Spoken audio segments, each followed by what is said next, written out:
വയലിനകത്ത് നടുക്കായി മണ്ണിട്ട് ഉയർത്തി പണിത ഒരു പഴയ വീട്. ഒരു കാല നീട്ടി വെക്കാൻ മാത്രം വീതിയുള്ള അത്രയും വലിയ കട്ടിളകൾ, എൽ ഷേപ്പിലുള്ള വരാന്ത, അതിന് ചുറ്റുമിരിക്കാനായി സീറ്റുമുണ്ടായിരുന്നു. റോഡിൽ നിന്നും അവിടേക്ക് ഒരു 150 മീറ്റർ നടക്കണം. കുറച്ച് ദൂരെയാണ് അയൽപ്പക്കത്തെ വീടുകൾ. സന്ധ്യസമയം. നല്ല വീതിയേറിയ വെളുത്ത കാൽപാദം കല്ല് പാക്കിയ മുറ്റത്തുകൂടി നടന്നു പോകുന്നു. ഇലയിൽ നിന്നും താഴോട്ട് വീഴാൻ തയ്യാറായി നിൽക്കുന്ന വെള്ളത്തുള്ളി പോലെ അറ്റത്തോട്ടെത്തും തോറും ഉരുണ്ട വിരലുകളായിരുന്നു അവളുടെ കാലിന്. അവൻ നടന്നു നീങ്ങി തുളസിതറയിൽ കിണ്ടിയിൽ വെള്ളമൊഴിച്ച് തിരിച്ചു നടന്നു. അവിടെ വിളക്ക് കൊളുത്തി. വിളക്കിന്റെ ശോഭയേറ്റ് അവളുടെ മുഖം തിളങ്ങി. തലേന്ന് അമ്പലത്തിൽ പോയപ്പോൾ കൊണ്ടുവന്ന തുളസി കതിർ ചെക്കിപ്പൂവും അവളുടെ മുടിയുടെ പിറകിൽ തിരുകി വച്ച് അടുക്കളയിലേക്ക് ചെന്നു രാത്രി കഴിക്കാനുള്ള ഭക്ഷണം പാകം ചെയ്യാൻ ആരംഭിച്ചു. അപ്പോഴാണ് അയലത്തെ ബിന്ദു ചേച്ചി അങ്ങോട്ട് കയറി വന്നത്. ബിന്ദു ചേച്ചി ചോദിച്ചു, രാധേ, എനിക്ക് 2 വിളക്ക് തിരി വേണം. കത്തിക്കാൻ പോയപ്പോഴാണ് തീർന്ന കാര്യം ഓർത്തത്. രാധിക പറഞ്ഞു, താ വരുന്നു ചേച്ചി. ബിന്ദു ചോദിച്ചു, വലിയ ഉപകാരം. അല്ല, പിള്ളേരൊക്കെ എന്തേ? രാധിക പറഞ്ഞു, ഒരാളും മുകളിലുണ്ട്, അവൻ കളിക്കാൻ പോയതാവും. ബിന്ദു രാധികയോട് പറഞ്ഞു, എന്ന പോട്ടെ, ഇപ്പൊ തന്നെ വൈകി. പാചകം തുടർന്ന അവൾ മുകളിലുള്ള മകളെ വിളിച്ചു. രമ്യ, ഒന്ന് വന്നേ, ദിയാ തേങ്ങ ഒന്ന് ഉരിച്ചതാ. രമ്യ മറുപടി പറഞ്ഞു, ദാ വരുന്നു. വായിച്ച പുസ്തകം മടക്കി വെച്ചു അവള് താഴോട്ട് വന്നു. പിറ്റേന്ന് രാവിലെ രമ്യ വായനയിലായിരുന്നു. അവന്റെ അനിയൻ അപ്പു അപ്പോൾ അവളുടെ റൂമിൽ വന്ന് ഒരു കുസൃതി കാണിച്ചു. അവൻ അവളുടെ റൂമിലെ ഷെൽഫിന്റെ മുകളിൽ അവൾ അറിയാതെ മൊബൈലാതെ ക്യാമറ ഓണാക്കി വെച്ചു. ചേച്ചിയോട് കുശലം പറഞ്ഞ് അവനൊന്നും അറിയാത്തവനെ പോലെ താഴോട്ട് പോയി.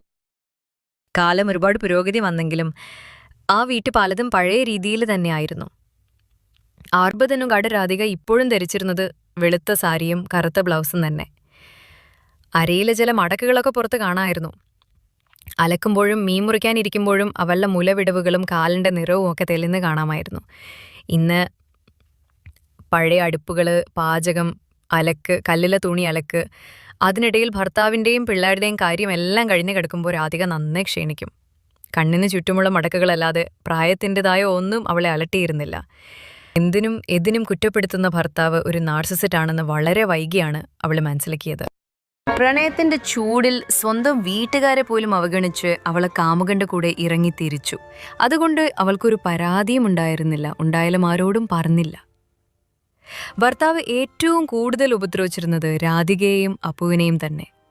ചില സമയങ്ങളിൽ കോണിയുടെ അടിയിൽ ഒറ്റയ്ക്ക് ഇരുന്ന് രാധിക കരയാറുണ്ടായിരുന്നു.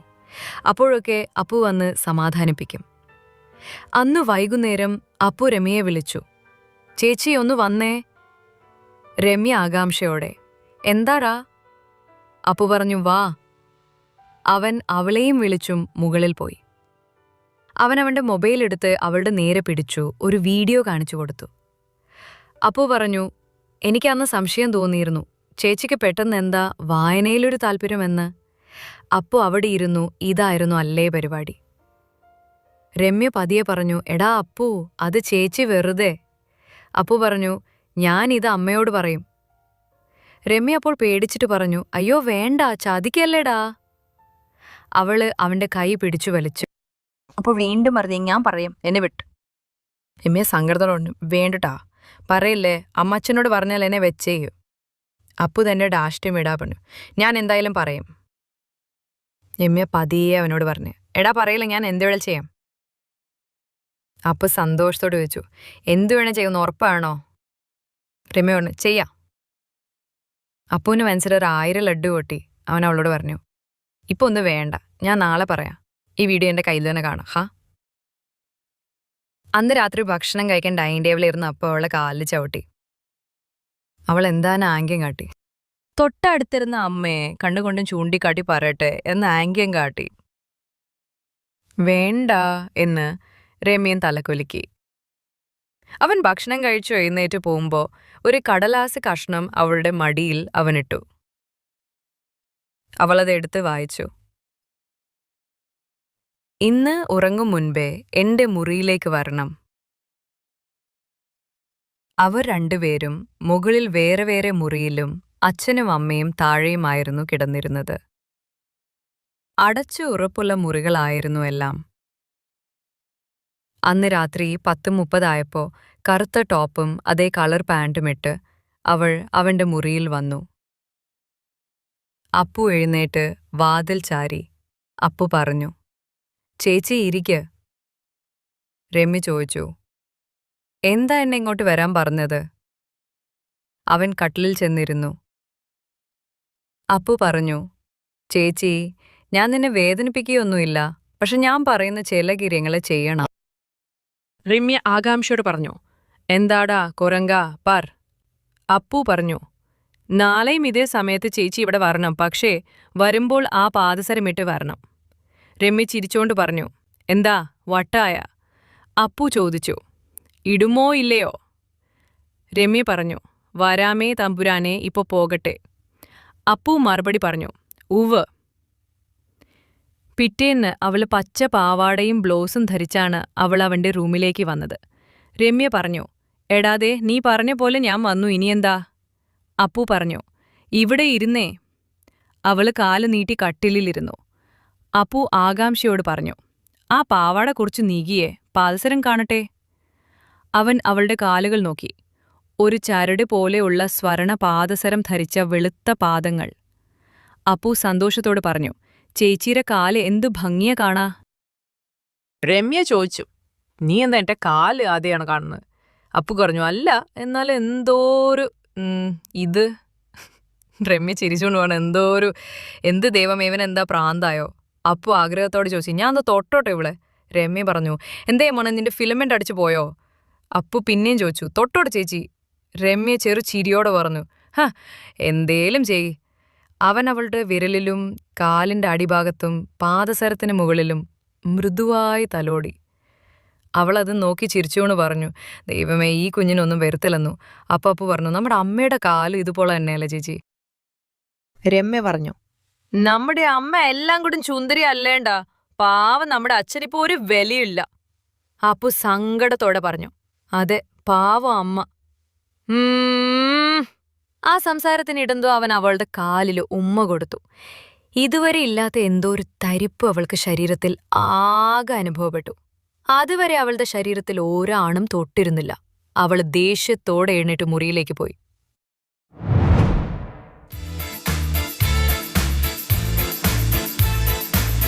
രമ്യയ്ക്ക് പ്രായം 20 വയസ്സാണ്.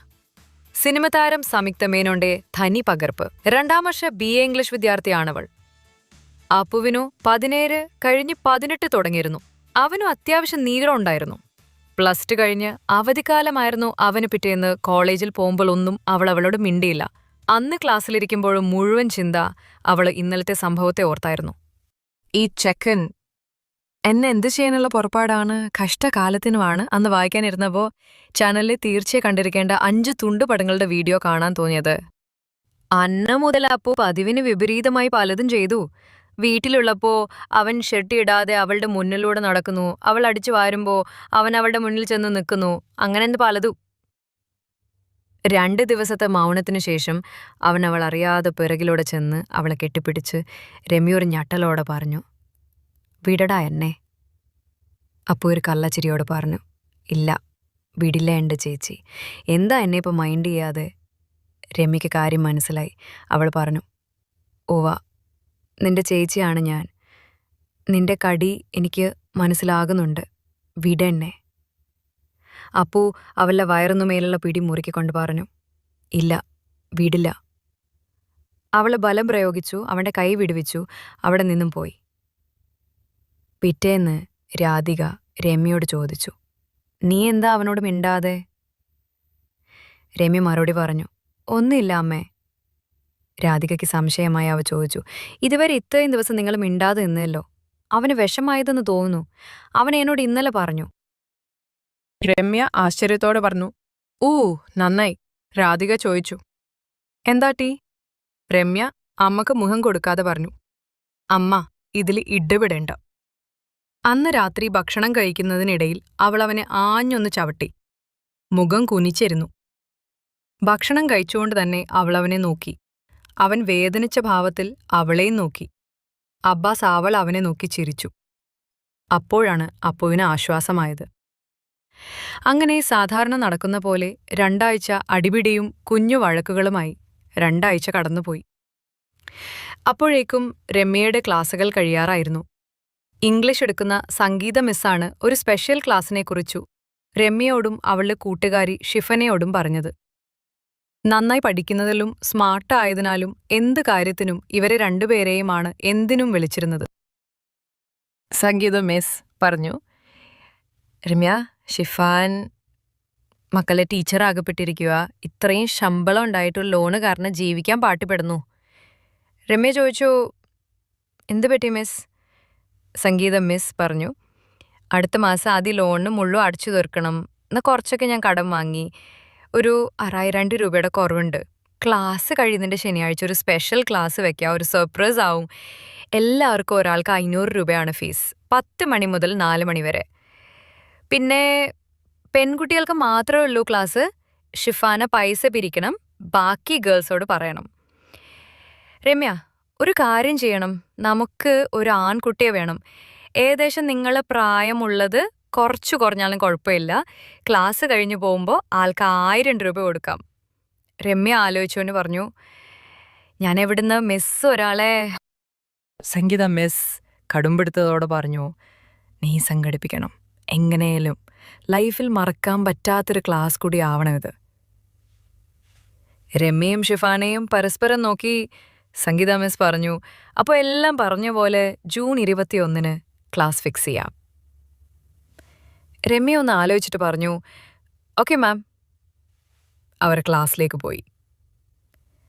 അവരെത്ര ആലോചിച്ചിട്ടും ഒരു എത്തുംപിടിയും കിട്ടിയില്ല. വീട്ടിൽ ചെന്ന് ആരെ കിട്ടുമെന്ന് രമ്യ ഒരുപാട് ആലോചിച്ച് ജൂൺ 20 ആരെയും കിട്ടിയില്ല. അപ്പോഴാണ് വീട്ടിലൊരാൾ 18 തികഞ്ഞു നിൽക്കുന്ന കാര്യം രമ്യ ആലോചിച്ചത്. അപ്പോൾ തന്നെ അവനോട് കാര്യം അവതരിപ്പിച്ചു. രമ്യ അവനോട് പറഞ്ഞു, എടാ, നീ വരണം. എന്നോടാണ് മാം പറഞ്ഞത്. എനിക്ക് വേറെ വഴിയില്ല. ഞാൻ പെട്ടിരിക്കോ, എന്നെ സഹായിക്കില്ലേ? അവ ആലോചിച്ച് പറഞ്ഞു. എത്ര രൂപ തരുന്നർ? രമ്യ പറഞ്ഞു. 1000 മിസ് പറഞ്ഞത്. അപ്പു സന്തോഷത്തോടെ പറഞ്ഞു, ഞാൻ ഇവരെ വെറുതെ ഇരിക്കല്ലേ, വന്നേക്കാം. അങ്ങനെ 21 തീയതി വന്നെത്തി. എല്ലാരും കളർ ഡ്രസ്സിലായിരുന്നു വന്നത്. കള്ള താക്കോൽ പണിയിപ്പിച്ച സംഗീത ടീച്ചർ കോളേജിന്റെ 4ാമത്തെ നിലയിൽ നടുവിലുള്ള മുറി ക്ലാസ്സിനായി സെറ്റ് ചെയ്തു വച്ചു. രമ്യ അവനെയും കൂട്ടി കോളേജിൽ നേരത്തെ എത്തി. സംഗീത മിസ് അവളോട് ചോദിച്ചു, ആ എത്തിയോ, ഇതാരാ രമ്യ? രമ്യ അവളുടെ അനിയനാണെന്ന കാര്യം മറച്ചുവെച്ചു. രമ്യ പറഞ്ഞു, എന്റെ പരിചയത്തിലുള്ള ഒരാളാണ്, പേര് റിത്തിനപ്പു എന്ന് വീട്ടിൽ വിളിക്കും. മിസ് അവനോട് പറഞ്ഞു, അപ്പോ ഇരിക്കട്ടോ. രമ്യ ക്ലാസ്സിലെല്ലാവരും വന്നോ നോക്കിയിട്ട് വാ. രമ്യ പെട്ടെന്ന് പോയി തിരിച്ചു വന്നു. സമയം പെട്ടെന്ന് കടന്നുപോയി. 9:45 സംഗീത അപ്പുവിനെ കുട്ടി ക്ലാസ്സിലേക്ക് ചെന്നു. കുട്ടികളെല്ലാരും കൂടി പറഞ്ഞു, good morning miss. Sangeetha miss എല്ലാവരോടായി പറഞ്ഞു, good morning all of you. എല്ലാവരും ഇരിക്കുക. ഭക്ഷണമൊക്കെ കഴിച്ചോ? എല്ലാവരും തലയാട്ടി. സംഗീത കുട്ടികളോട് പറഞ്ഞു, അപ്പോ ഈ വർഷത്തെ ലാസ്റ്റ് ക്ലാസ് ആണ്. ഇന്ന് എന്നെയും ഈ ക്ലാസ്സും എൻ്റെ കുട്ടികളുടെ ലൈഫിൽ നിങ്ങൾക്ക് മറക്കാൻ പറ്റില്ല. എല്ലാവരും പരസ്പരം നോക്കി. ആകെ 18 പെൺകുട്ടികൾ വന്നിരുന്നു. 2 പേര് അബ്സെൻ്റ് ആയിരുന്നു. അപ്പോൾ ഒരു ചെയർ നൽകി സൈഡിലിരുത്തി. ക്ലാസ്സിന് മുന്നിൽ ഒരു ടേബിളും ഒരു ബെഞ്ചും ഉണ്ടായിരുന്നു. അപ്പോൾ കുട്ടികളെ, ഇന്ന് നമ്മൾ പ്രത്യുൽപാദന വ്യവസ്ഥയെക്കുറിച്ചാണ് പഠിക്കാൻ പോകുന്നത്. എല്ലാവർക്കും അറിയാമല്ലോ, 10ാം ക്ലാസ്സിലൊക്കെ പഠിച്ചല്ലേ? ഒരു പെൺകുട്ടി ചോദിച്ചു, മിസ്, ന്യൂ ബയോളജിയൊക്കെ അറിയാവോ? സംഗീത ചിരിച്ചു. അവള് ബോഡിയിൽ എഴുതി റീപ്രൊഡക്റ്റീവ് സിസ്റ്റമേ. സംഗീത കുട്ടികളോട് ചോദിച്ചു, സസ്യങ്ങൾ എങ്ങനെയാണ് ഈ പ്രക്രിയ നടത്തുന്നത്? രമ്യ മറുപടി പറഞ്ഞു, പരാഗണമല്ല മിസ്. സംഗീത ചിരിച്ചുകൊണ്ട് പറഞ്ഞു, വെരി ഗുഡ്. അതെ, നമ്മൾ ഇന്ന് മനുഷ്യനിൽ എങ്ങനെയാണ് എന്നതാണ് പഠിക്കുന്നത്. ചിലർക്കൊക്കെ ഉമ്മയും അമ്മയും ഒക്കെ പറഞ്ഞു തന്നിട്ടുണ്ടാവും. അവരൊന്നും പറയാത്ത, നിങ്ങൾ അറിയാത്ത കാര്യങ്ങളാണ് ഇന്ന്. അപ്പുവിനെ വിളിച്ചു ക്ലാസ്സിന് മുന്നിൽ നിർത്തി. സംഗീത എല്ലാവരോടുമായി പറഞ്ഞു, ഇത് അപ്പു +2 കഴിഞ്ഞേയുള്ളൂ, ഇപ്പൊ 18 വയസ്സ്. സംഗീത അവന്റെ ചെവിയിൽ എന്തോ പറഞ്ഞു. അവൻ അടുത്ത ക്ലാസ് മുറിയിലേക്ക് പോയി. പാൻറ്റിക്കിട്ട് പോയ ആള് തിരിച്ചു വന്നത് ലുങ്കിയെടുത്തിട്ടായിരുന്നു. സംഗീത അപ്പുവിനെ നോക്കിക്കൊണ്ട് പറഞ്ഞു, എന്റെ മക്കൾക്ക് അറിയാമല്ലോ, സ്ത്രീകളിലെ പ്രധാന ഹോർമോൺ ഓക്കെ, പുരുഷന്മാരിലെ പ്രധാന ഹോർമോണാണ് ടെസ്റ്റോസ്റ്ററോൺ. മനസ്സിലായോ? ഇതിൽ വീഡിയോ കാണുന്നവരാരൊക്കെ? മനസ്സിലായില്ലേ? തുണ്ട് വീഡിയോ കാണുന്നവനുണ്ടോ? എല്ലാവരും പരസ്പരം നോക്കി. ചിലർ ചിരിച്ചുകൊണ്ട് പറഞ്ഞു. അയ്യേ ഈ മിസ്. സംഗീത ഒരു കള്ളച്ചിരിയോടെ എല്ലാവരോടും ചോദിച്ചു. പറ, ഇവിടെ നമ്മൾ മാത്രമല്ലല്ലോ, ഒന്ന് കൈ പൊക്കിക്കേ. മടിച്ചു ആണെങ്കിലും 3/4 പേരും കൈ പൊക്കി. സംഗീത ചിരിച്ചുകൊണ്ട് പറഞ്ഞു, അടിപൊളി, നമ്മൾക്ക് ഇനി പുരുഷന്മാരുടെ ശരീരത്തെക്കുറിച്ച് പഠിക്കാം. അപ്പു ഇങ്ങു വന്നേ. അപ്പുവിന് പിടിച്ചു ക്ലാസ്സിനു മുന്നിൽ സംഗീത മിസ് നിർത്തി. മക്കളെ, മനുഷ്യർ ഒരുപോലെ തന്നെ, ആണും പെണ്ണും. ചിലർക്ക് സമയം കുറച്ചു വേണം, ചിലർക്ക് സമയം കൂടുതൽ വേണം. അങ്ങനെ നമ്മളെപ്പോലെ തന്നെ ഇവർക്കും ചില പ്രഷർ പോയിന്റ്സ് ഉണ്ട്. തൺകിരന്ത അപ്പുവിൻ്റെ കഴുത്തിന് മുന്നിലും മാറിലും തൊടയിലും ഒക്കെ തൊടാതെ ചുണ്ടി കാണിച്ച് കൊടുത്തു. എല്ലാവരെയും നോക്കി പറഞ്ഞു, എല്ലാവരും റെഡിയല്ലേ? പുരുഷന്മാർക്ക് മൂഡാവുന്നത് എങ്ങനെയാണ് എന്ന് കാണാം. കട്ടി നീല സാരിയും അതേ നിറത്തിലുള്ള ബ്ലൗസുമായിരുന്നു ടീച്ചർ സംഗീതയുടെ വേഷം. സംഗീത അപ്പുവിന്റെ മുന്നിലേക്ക് വന്ന് തന്റെ വേഷം അല്പം ശരിയാക്കി. സംഗീത മിസ് പറഞ്ഞു, അപ്പു ഇങ്ങോട്ട് നോക്കിക്കേ. അതെ. സമയം സംഗീത മിസ് കൈകൊണ്ട് അവന്റെ ശരീരത്തിൽ ആകെ തടവി. അവൾ സംസാരിച്ചുകൊണ്ടിരിക്കെ അപ്പുവിന്റെ ഭുജത്തിൽ കൈവച്ചു. അവളുടെ സമീപനം അപ്പുവിന് അല്പം ആശ്ചര്യമായിരുന്നു. അവളുടെ കണ്ണുകൾ, സംസാരത്തിന്റെ ഇടവേളയിൽ അപ്പുവിന്റെ കണ്ണുകൾ പതിഞ്ഞു.